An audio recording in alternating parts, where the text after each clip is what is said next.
This is Ag Matters PM from the Iowa Agribusiness Radio Network, brought to you by the Iowa Soybean Association. Your daily recap of the information that affects Iowa's farmers, producers, and consumers, right here in the heart of the heartland. With reports from our award-winning broadcast team of Dustin Hoffman, Riley Smith, and Mark Magnuson. Now, from the IARN studios in Des Moines, here's Mark Magnuson. Hello and welcome into Ag Matters PM from the Iowa Agribusiness Radio Network. I'm Mark Magnuson. Today is Friday, September 13th, 2024, and we're so glad you can join us for today's show. In today's episode, I will be joined by Geoff Cooper, the President and CEO of the Renewable Fuels Association. So we will talk about all of the latest news out of the United States ethanol industry. But first, let's get a word from our sponsor, the Iowa Soybean Association and the Soybean Checkoff.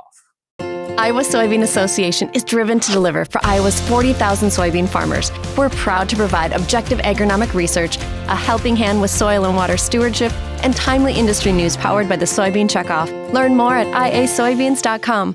Today on Ag Matters PM, I am joined by Geoff Cooper. He is the President and CEO of the Renewable Fuels Association. Had the chance to catch up with Geoff at the Farm Progress Show here in Boone just a couple of weeks ago. We talked about some of the latest ongoing issues in the ethanol industry, including some of those export numbers for United States produced ethanol this year, and looking forward to the tax credit situation and how that factors into the ethanol industry. Mark Magnuson for the Iowa Agribusiness Radio Network, and I'm here today at the Farm Progress Show 2024, and we're at the Renewable Fuels Association. I'm here with Geoff Cooper. He is the president and CEO. Always good to stop by and talk with Geoff here at Farm Progress. And Geoff, there's always a lot of different things in the world of ethanol, but before we started here today, you were mentioning to me just how strong exports are, which is something that kind of you don't always hear about when it comes to ethanol. Could you explain exactly where we're at with that right now? Yeah, I think a lot of people are surprised to learn that we do export a lot of the ethanol we're producing here in the U.S. In fact, we're on pace for record ethanol exports this year. Probably somewhere on the order of 2 billion gallons will be exported. So you think about the fact that we produce, a little over 4 billion gallons of ethanol in the state of Iowa. About half of that, the volume-wise, is going to be exported into the international marketplace. So we're seeing really strong demand globally. A lot of that is being driven by the same factors that drive demand here domestically. Lower cost, lower emissions, cleaner burning fuel. There's a lot of countries around the world that are really catching on to those benefits and increasing their imports of U.S. ethanol as a result of that. And we, of course, have that infrastructure to produce that ethanol. I would imagine a lot of other countries do not have that infrastructure. That's right. When we look at where ethanol exports are going, in many cases they are going to countries that have not yet developed their own domestic industries yet or don't have the infrastructure to produce large volumes of biofuels. But then on the other hand, we've got markets like Canada, which is our number one export market right now, which is seeing growth in its own domestic marketplace. But they've recently enacted policies that really are driving demand for low carbon, lower cost fuels, and that's why we're seeing so much potential and growth in Canada. When it comes to biofuels, there's a lot of talk about the tax credits that are tied to them. Where are we at with that right now? What is happening in terms of the tax credits? Are they working as intended so far? Right. Well, for ethanol, we don't have any tax credits existing currently, but there is a new program that's supposed to start on January 1st of 2025 that's called the Section 45Z tax credit. It would provide a tax credit to ethanol producers based on the carbon intensity or the carbon footprint of the ethanol they're producing. We're still waiting on the rules for that. The U.S. Treasury Department hasn't published the regulations that really tell us how that's going to work exactly. So we are anxiously awaiting more guidance and more clarity on what that program is going to look like. Thank you to Geoff Cooper of the Renewable Fuels Association for joining today's show. You can find that complete interview by clicking on the link, which you can find right about here. And it's time now for a check of the closing markets. We will be joined now by Tyler Schau of agmarket.net. At the end of the trading day here on Friday, we are joined by Tyler Schau of agmarket.net. Tyler, we got a lot of information yesterday, especially with that WASDE report. How did we trade today in the grains? Strong performance today in corn and wheat. Soybeans led off the gate, looked like they wanted to punch higher, and then kind of slowly sold off throughout the day and actually closed lower on the day. So, if you took a look at the WASDE report yesterday, just a quick glance, you would have said slightly bearish corn, and yet we're going to get corn closing up 7 cents today. And you'd have thought soybeans and wheat was completely neutral, and you'd have thought soybeans maybe slightly friendly, and then here they are struggling today. So I guess to answer the question, makes perfect sense. So Tyler, for you personally then, looking at those yield numbers being adjusted yesterday for corn and actually moving that number up, but then the soybean number saying the same, did either of those results surprise you at all? We as a group, agmarket.net, kind of, we had assumed maybe they would lower the yield. We didn't have a huge reduction in mind, maybe a half a bushel.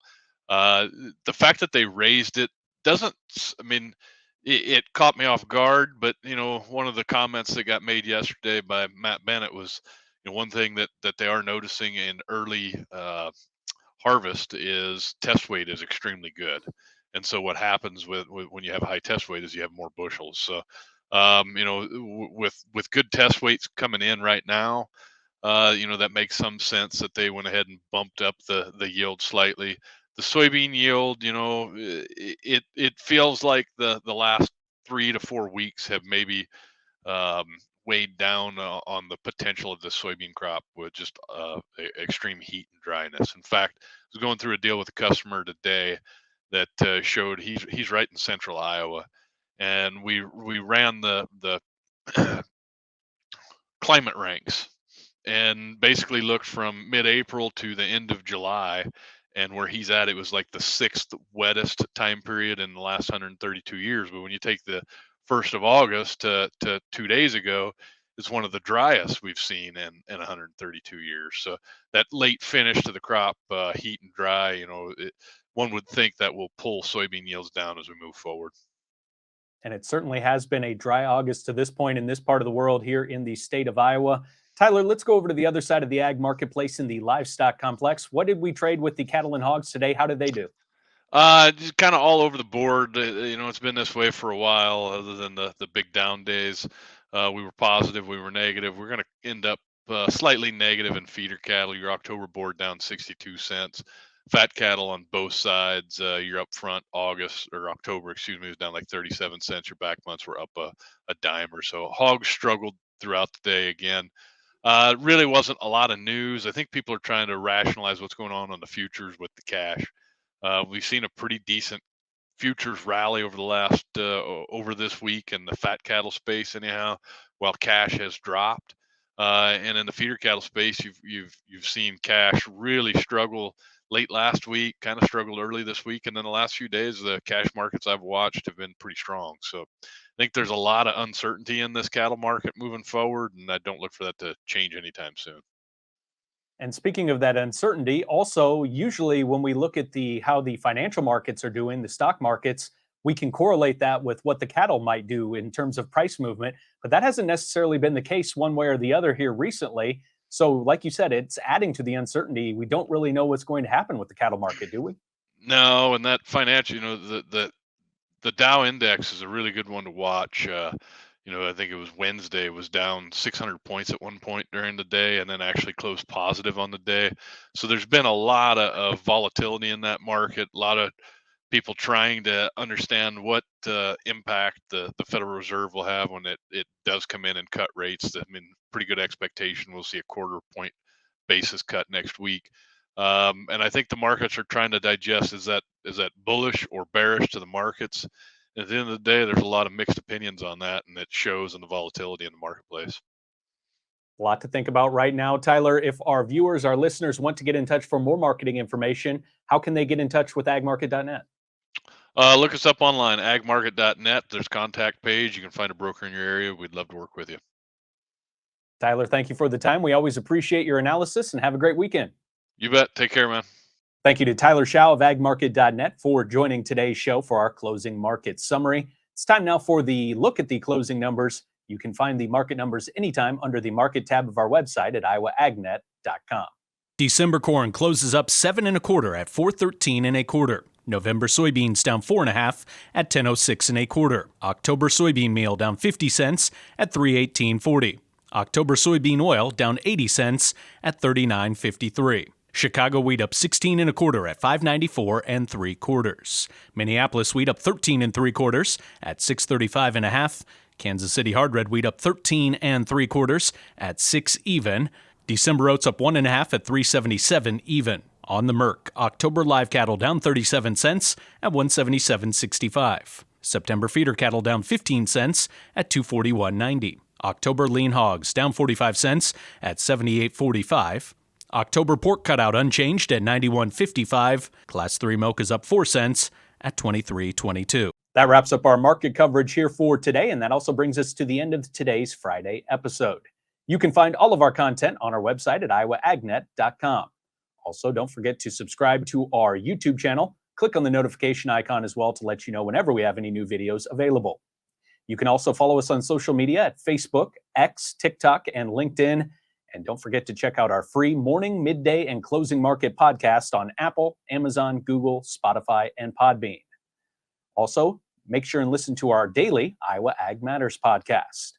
From the Iowa Agribusiness Radio Network studios in Des Moines, I'm Mark Magnuson. For Riley Smith, Dustin Huffman, and Andy Peterson, we thank you for watching.